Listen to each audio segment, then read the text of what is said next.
You ever say yes to something? Maybe it was a collaboration or a summit or a client, even though your gut was already saying, no, don't do it.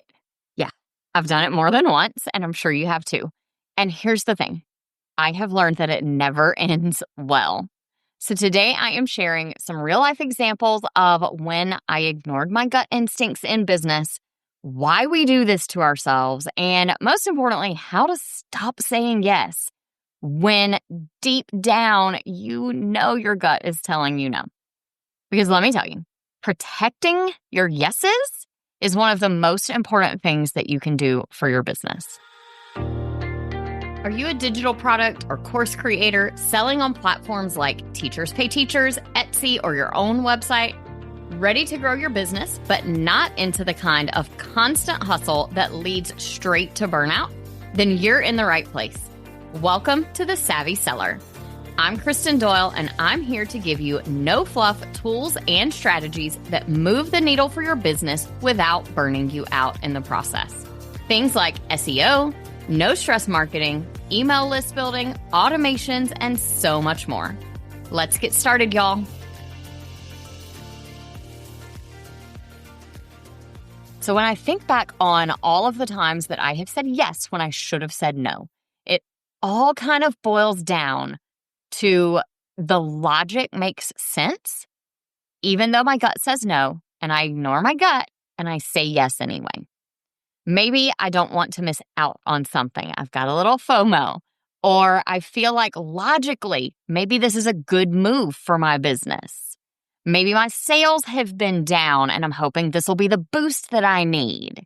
Sometimes I just don't want to say no because I don't want to seem ungrateful or disappoint the person who asked me, or maybe I don't want them to not ask me again next time.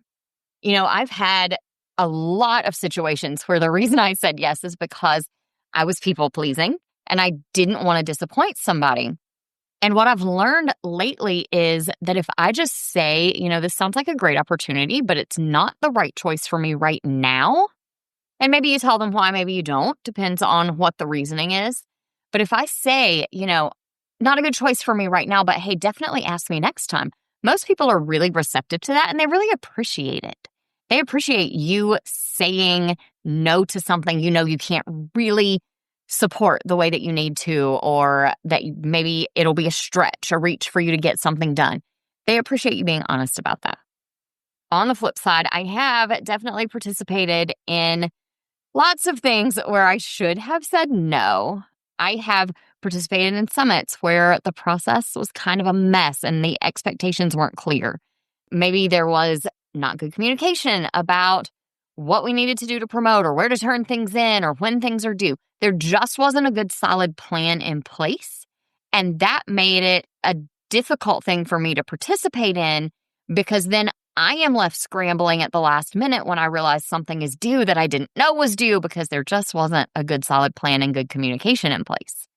And a lot of times with things like that, you can tell up front that it might not be as organized as you'd like for it to be, because you can tell in the way that the organizers talk about it, especially if they say things that indicate it's not quite all put together yet, but they're just trying to go ahead and get people to sign up, and they don't have a really solid plan for what they're doing. Another big red flag for me has been when something about the contract felt bad. And I've had a situation where I saw something in the contract that just felt off to me. My gut was whispering no. And I told myself, don't worry about it. That's just boilerplate legal language. We all put it in our contracts. They're not really going to do what it says. And then they turned around after the event and they sold my presentation in a way that technically did fit the contract, but it was not a way that I intended to be agreeing for them to sell it. And that just felt really, really icky to me.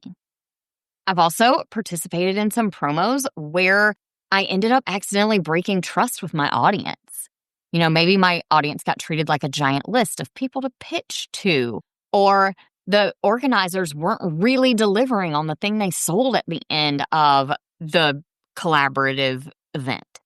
And what happens then is it really makes my audience not trust me if I'm saying yes to those kinds of things. So it erodes trust that my audience has with me that I've worked hard to build over years and years of running my business. You can destroy it so quickly by saying yes to the wrong collaboration with the wrong person.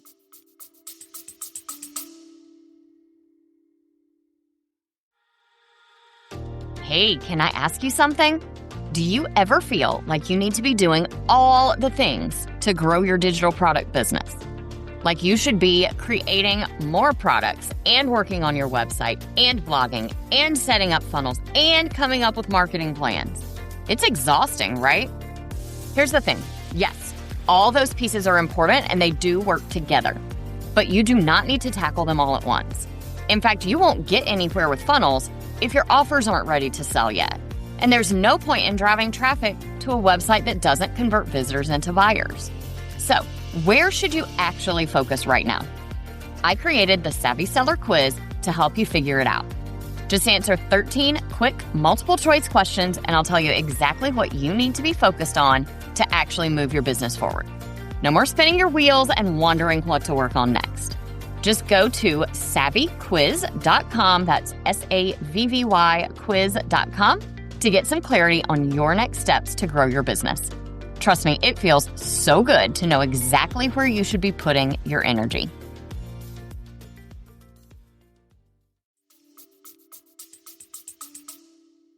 Now, when it comes to clients, I have also gotten on discovery calls with a potential new client where in my gut, I could tell that it wasn't going to go well. Maybe it was going to be a difficult project or our processes weren't aligned well. Sometimes I see those warning signs even in the initial forms or emails with the client before we even get on the call, or things come up during the discovery call.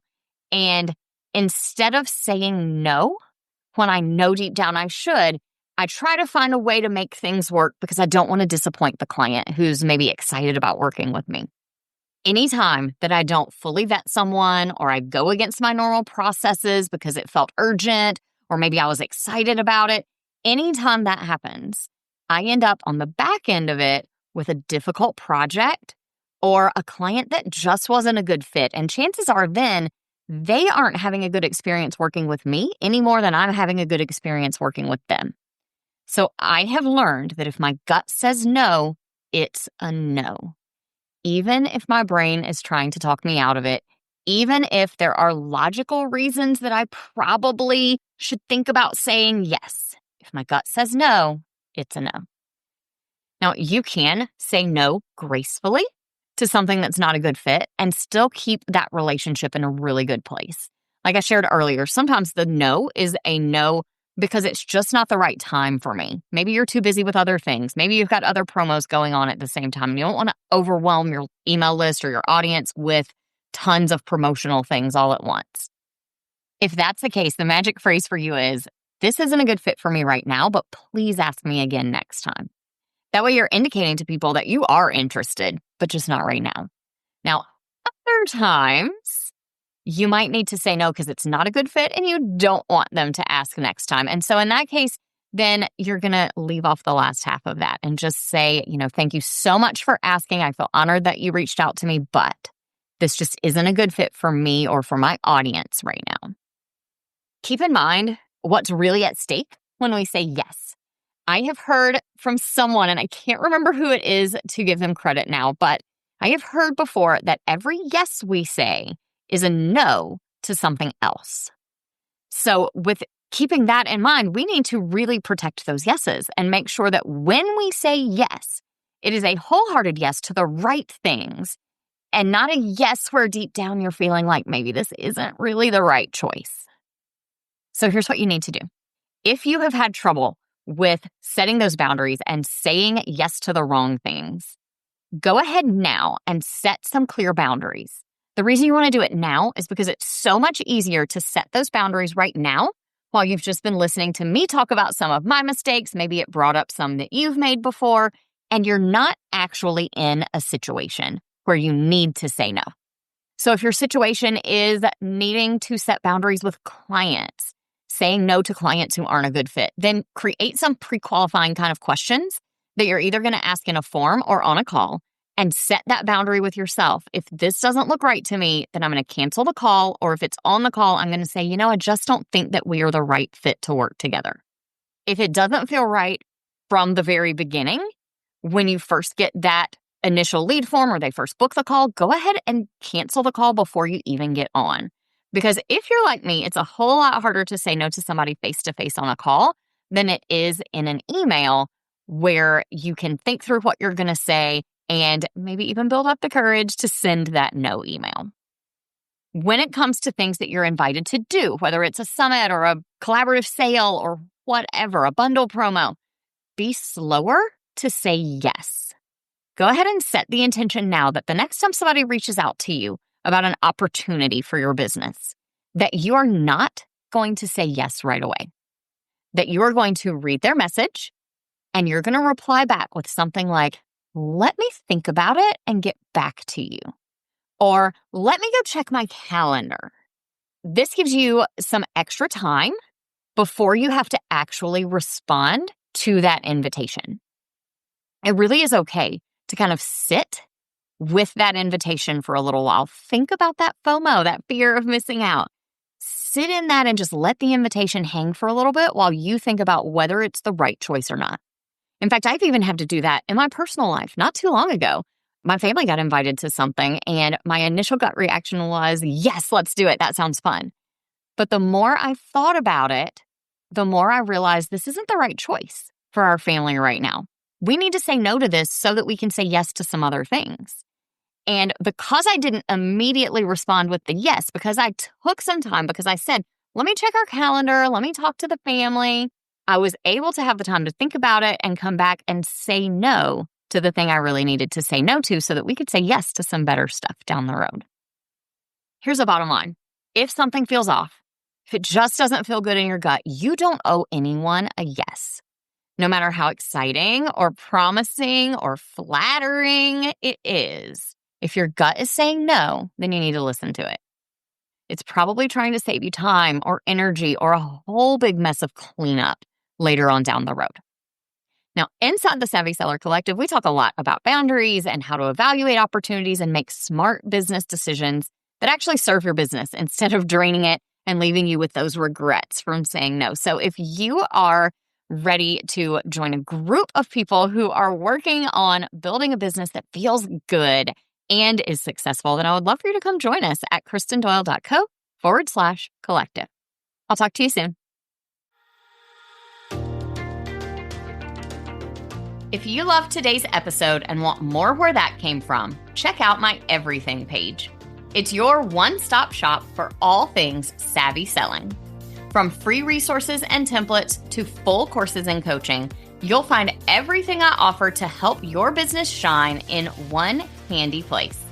You can also get all the details about my web design and WordPress maintenance services to keep your website as polished and savvy as your products. Just head over to kristendoyle.co/everything, or you can find the link in this episode's show notes. See you in the next episode of The Savvy Seller.